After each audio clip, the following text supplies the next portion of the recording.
General knowledge. تو اب general knowledge بذات خود کوئی کمال کی بات نہیں ہے, خام خواہ میں چیزوں کا پتہ ہو. اور آسان, میں جب بھی اب ٹریولنگ کرتا ہوں لوگ مجھے ایڈریس سمجھا رہے ہوتے ہیں, جیسے بیان ہے نا, مفتی صاحب آپ یوں آئیے گا, پھر یہاں سے لیفٹ ٹرن ماریے گا, پھر یوں ٹرن ماریے گا, پھر ادھر سے ٹرن ماریے. ابے میں کہتا ہوں گوگل میپ پہ لوکیشن بھیج دے بھائی, ایسی کی تیسی یار. گوگل میپ پہ کیا بھیجو, لوکیشن پہ آ کے میں فون کر لوں گا آپ کدھر ٹرن مارنا ہے. 2 گھنٹے کا فاصلہ, میں یہاں سے ٹرن مارنا شروع کر دوں ہے بھائی, میں اپنا دماغ کسی اور چیز میں کھپاؤں گا نا, لوکیشن بھیجو. تو ایک صاحب مجھے کہنے لگے مفتی صاحب آپ گوگل میپ کی لوکیشن کا بہت استعمال کر رہے ہو, اس کا نقصان یہ ہوگا کہ آپ کو راستے آئیں گے ہی نہیں, راستے یاد ہی نہیں ہوں گے نا. واقعی نقصان ہے یہ. جب سے یہ پہلے جب ہم سفر کرتے تھے, ہم نے صدر کہیں جانا ہے تو یہ خود ہی جاتے تھے, ہمیں پتہ تھا. اب ہم میپ کے محتاج ہو گئے ہیں.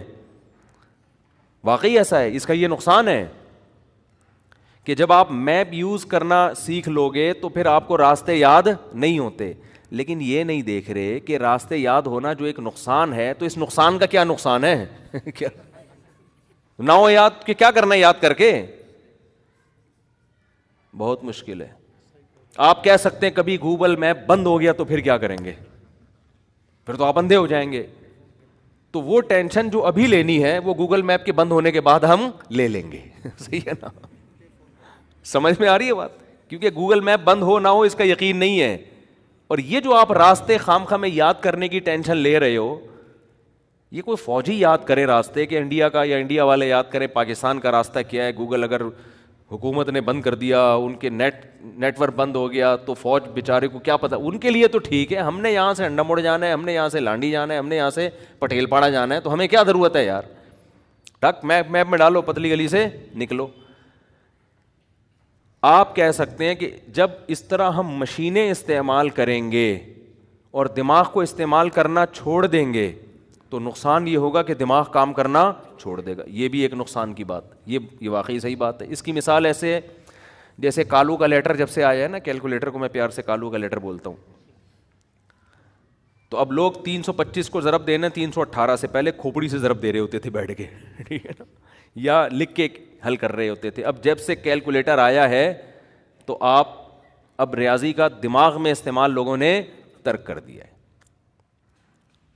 تو اب بعض لوگ کہتے ہیں کہ نہیں جی وہ دماغ سے, تو بھائی دیکھو یہ یہاں بھی ہوتا ہے, دماغ جب استعمال نہیں ہوتا نا تو وہ کام کرنا چھوڑ دیتا ہے. یہ انسان کی فطرت ہے, عادت ہے. انسان کے جسم کا جو پارٹ بھی کام کرنا چھوڑے گا وہ پارٹ آہستہ آہستہ ناکارہ ہو جائے گا. ایکٹیو رہنے کے لیے آپ کو ضروری ہے کہ آپ چلیں, ہاتھوں سے ویٹ اٹھائیں, دماغ سے سوچیں. تو جب چیزیں یاد ہی نہیں کریں گے, دماغ میں انسٹال ہی نہیں ہوں گی, محفوظ ہی نہیں ہوں گی, تو دماغ کی میموری آہستہ آہستہ ویک ہو جائے گی. تو اس کا جواب یہ ہے کہ ہم یہ نہیں کہہ رہے کہ دماغ استعمال نہ کریں, ہم کہہ رہے ہیں جو کام مشین کر رہی ہے وہ مشین کو کرنے دو, جو کام مشین نہیں کر سکتی اس پہ دماغ استعمال کرو. سمجھتے ہو, مشینوں نے جو کام اپنے ذمہ لے لیا ہے وہ مشین کے دماغ پہ ڈالو. جو مشین, بہت سارے کام مشین نہیں کر سکتی. مشین قرآن حفظ کر سکتی ہے, کرے گی تو اس کی کھوپڑی میں ہوگا نا, آپ کی کھوپڑی میں تھوڑی ہوگا. آپ بجائے راستے یاد کرنے کے کہ انڈا موڑ سے مجھے اس نے بتایا یوں جانا ہے, پھر یوں جانا ہے, یوں جانا ہے, اس کے بجائے آپ اتنی دیر میں قرآن کی کوئی صورت یاد کر لو یار. کیا خیال ہے بھائی, کوئی صورت یاد کر لو قرآن مجید کی, کوئی انگلش کا کوئی اچھا سا جملہ یاد کر لو, آئی لو یو جواب میں آئی لو یو ٹو, یہ رٹا لگا کے یاد کر لو, یہ یاد کر لو. اس کے بہت فائدے ہوں گے, آپ کی 4 شادیاں ہو سکتی ہیں اس سے. کوئی کسی ڈھنگ کی چیز میں دماغ کو لگاؤ. سمجھتے ہو؟ تو اس لیے خام خواہ کے بھرم میں لانا لوگوں کو